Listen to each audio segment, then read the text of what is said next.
Eric alluma la lumière. 2 ou 3 rats s'enfuirent en couinant sous les plaintes. Il avait fait venir un dératiseur 4 jours auparavant. Celui-ci n'en avait tué qu'une dizaine. Eric soupira et jeta le journal sur la table. Il ouvrit le frigo et sursauta. Un rat s'y était installé et mangeait du poisson. L'homme le chassa et prit une bière. Il ouvrit le placard et attrapa une boîte de gâteaux apéritifs. Il la posa sur la table, s'assit et ouvrit le journal. Il le feuilleta distraitement, lorsqu'un titre attira son attention. Problème de rat. Acheter un serpent. Il plongea la main dans la boîte de gâteaux. Elle y rencontra quelque chose de doux qui la mordit. Il retira sa main tandis que le rat renversait la boîte et s'enfuyait en courant. Il regarda l'article et la décision fut prise. Le lendemain vers 18 h, Eric sortit de son travail et monta dans sa voiture. Il roula quelques minutes avant d'atteindre l'étape intermédiaire avant sa vieille bicoque perdue en pleine campagne. Il poussa la porte de l'animalerie et se dirigea vers le rayon NAC. Il y trouva un boa de 2 mètres. Un vendeur vint lui proposer ses services. « Vous voulez quelque chose en particulier ?»«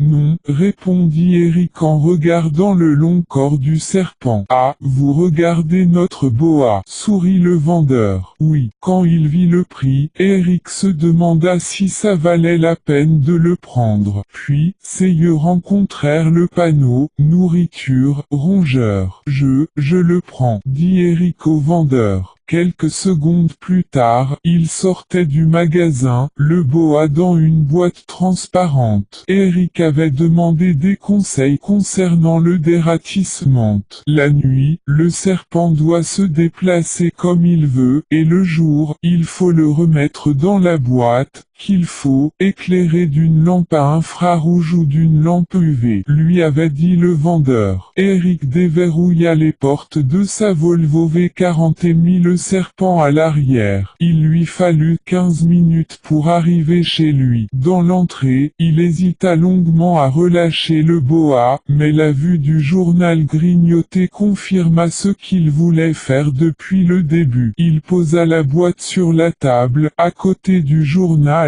et ouvrit le couvercle. Le serpent dévisagea son propriétaire, puis s'extirpa de sa nouvelle maison transparente. Il tomba de la table et, le premier rat se présenta. Le boa se détendit comme un ressort et attrapa le rat entre ses mâchoires. Le rongeur poussa un dernier couinement. Le rat traversa la gorge du serpent avec un bruit gluant. Eric prit le journal et lut enfin l'article en premier. La longueur maximum de cette espèce de boa était de 4 mètres, et il pouvait peser jusqu'à 100 kg.